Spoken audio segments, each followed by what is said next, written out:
Greetings and welcome into the DFS Minute today. It's going to be a longer version. It's going to be more of a process type of situation today. I'm your buddy Choppadong, and I represent DFSArmy.com, one-stop shopping for everything daily fantasy sports, MMA to NBA. We've got you covered, all tools, all coaching, all content, one price. Down there in the comments section, coupon code CHOP, CHOP, triggers a 20% off discount each and every month. But today I'm talking more about my VIPs. We've got a process going where we've found some frustrated members that have been longtime members and are reaching out saying, I'm doing everything I'm supposed to do, I'm trying everything I'm supposed to try, and I'm still not really making a lot of headway, and what can I do to get better? And to be honest with you, I love this type of question because all I'm going to do is dive in and start from ground zero and rebuild these guys' games.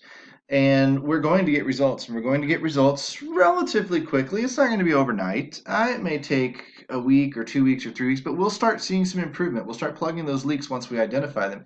And the best way to go about doing so is tearing your game down and talking bankroll management, contest selection.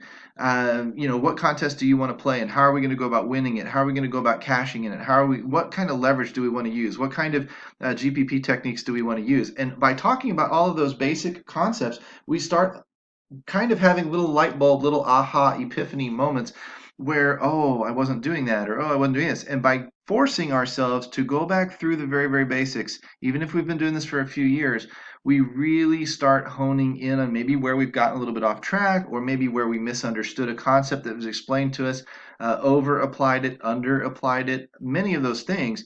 And by just having a good, honest conversation with each other, we can start repairing those games. And if that interests you, you need to come down into the comment section and click the link to dfsarmy.com and start becoming a member, because we can fix your game too. I'll do this with anybody at any experience level, at any bankroll level, and just dive in and start talking, because that's where all of these things come out. And it may start off in one direction and end up going in a completely different direction, but we're going to find some improvement. We're going to find a better way to play daily fantasy sports, whichever sport it is.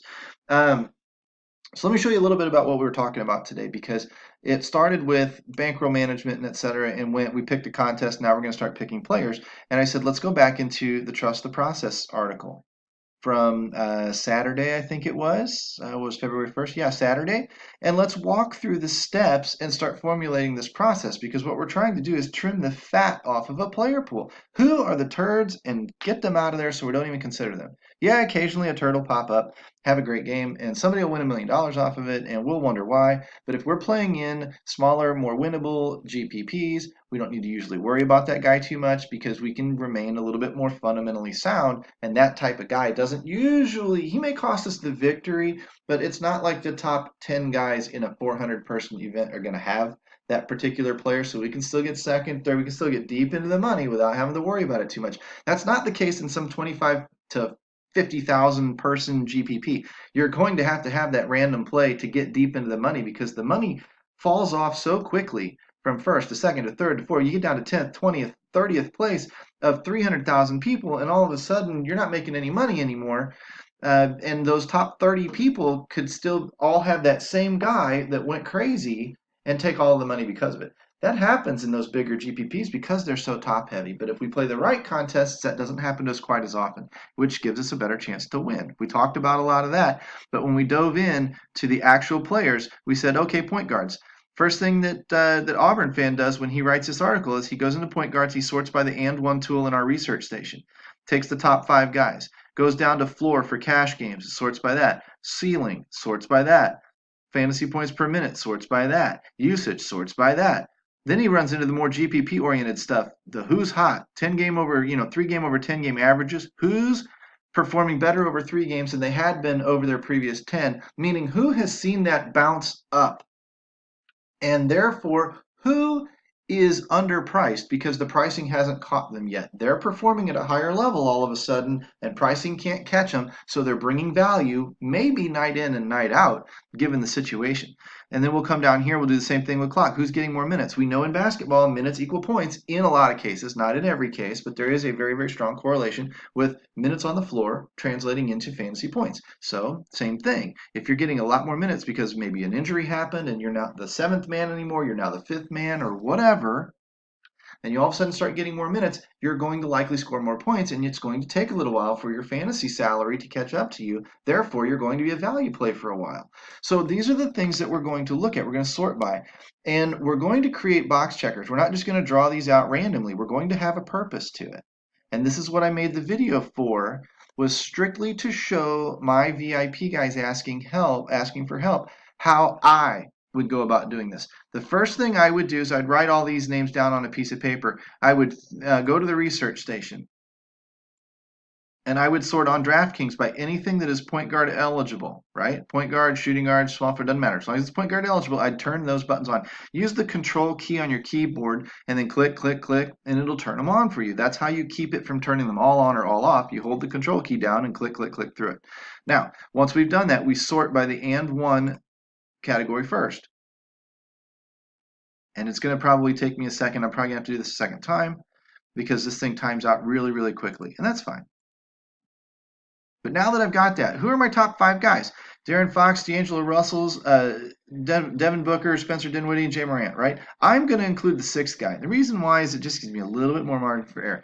This is not me being not non-coachable. This is not me saying that Auburn is full of shit or anything like that. This is just the way I would go about doing it. I always kind of go one more beyond what somebody recommends. You want the top 5? I'm going to look at the top 6 because I hate drawing hard lines in the sand in such a flexible sport or game or whatever that daily fantasy sports is. I want to include a little bit more. Now, I'm not going to be looking all the way down here. It's not going to matter to me, but I'm going to be looking close to that top 5, 6, 7, whatever. Then I'm going to go over here to ceiling, because if we're playing GPPs, we don't need a floor. Typically, we need a ceiling. So I'm going to look at your ceiling. You could even look at ceiling value and see what some of these guys are price-wise compared to this. But I'm looking at those top 5 guys. Trae Young, Darren Fox, D'Angelo Russell, Dinwiddie, Simmons, and maybe Booker, right? Now I'm going to go over here. Next one was fantasy points per minute. Sort by it.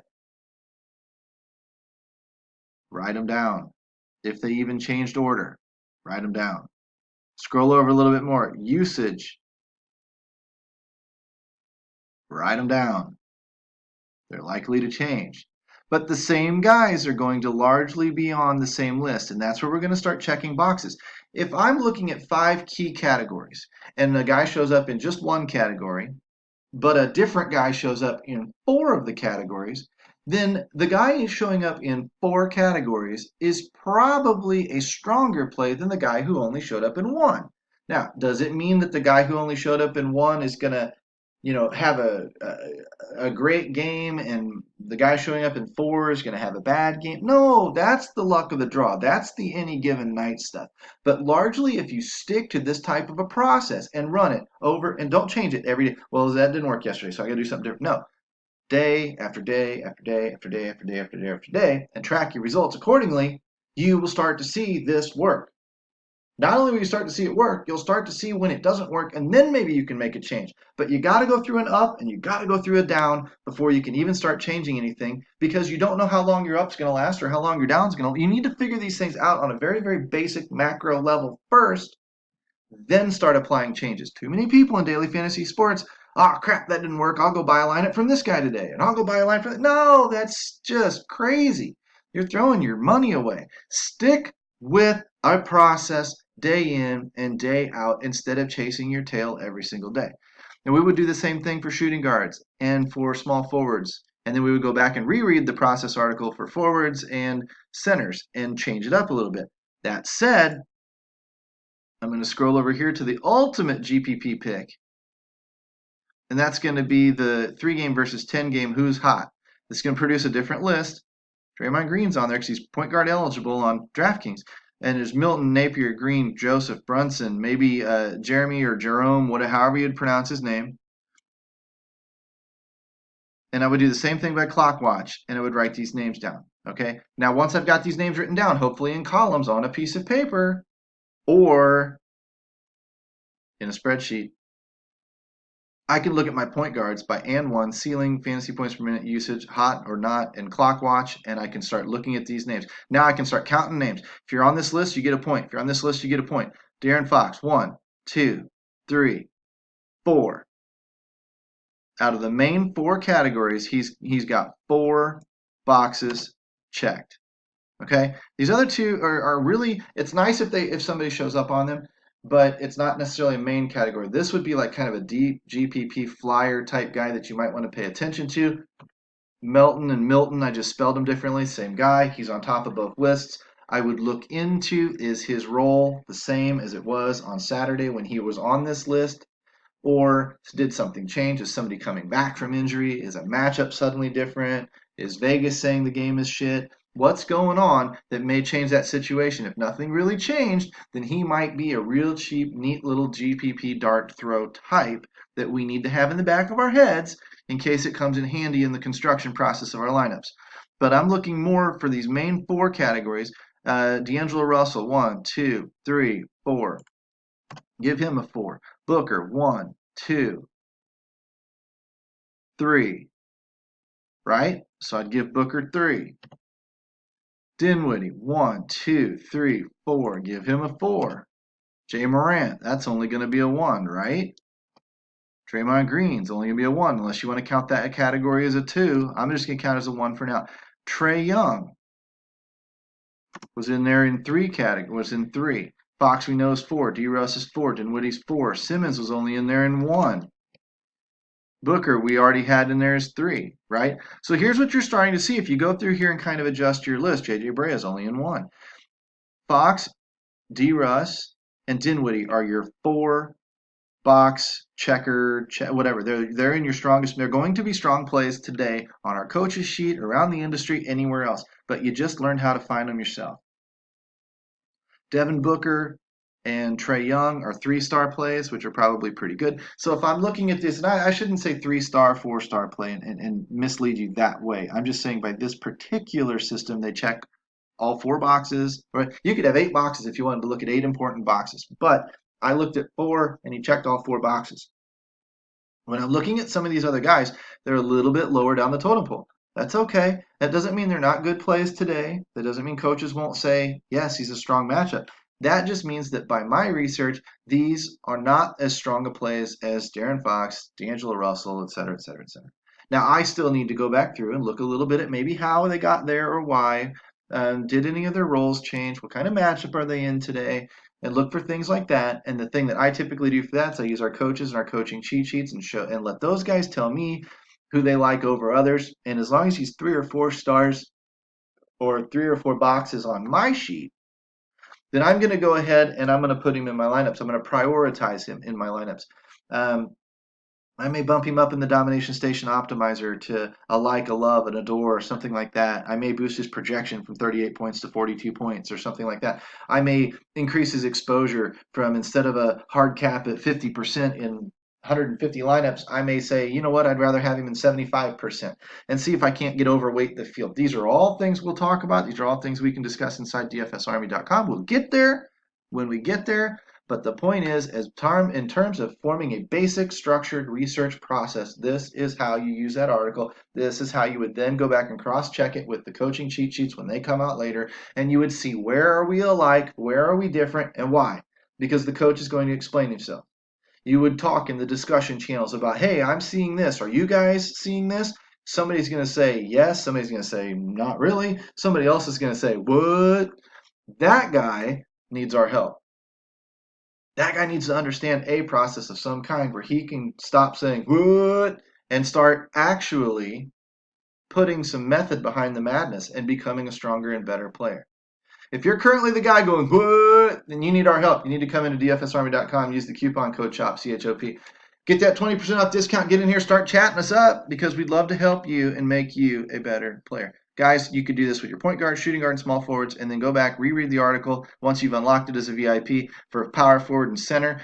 Put this process into place, figure out which plays are the better of the better, and then start narrowing down your list to the strong plays. Then start building lineups based on just those players if possible. You may need to reach outside that list for 1 or 2 guys, but mostly you're inside your own list with your 3 and 4 box checker plays or 5-star plays off the cheat sheets or whatever. And this is generally going to help you produce competitive lineups. Maybe not GPP winners right off the bat. Maybe, who knows, but generally competitive lineups. And that's going to help formulate some confidence in your process to where you can make subtle tweaks down the road a week or two and start becoming even better, even better, even better. That's why we are a coaching site. That's why we exist. That's why we're the best at what we do. And you need to come in and you need to check it out. You owe it to yourself to come on in here. So once again, like and subscribe the video down below, ring the notification bell, and 15 minutes or so, and we are in and out with a daily process that you can use today if you just have access to the tools. Take care, everybody. We'll talk to you soon.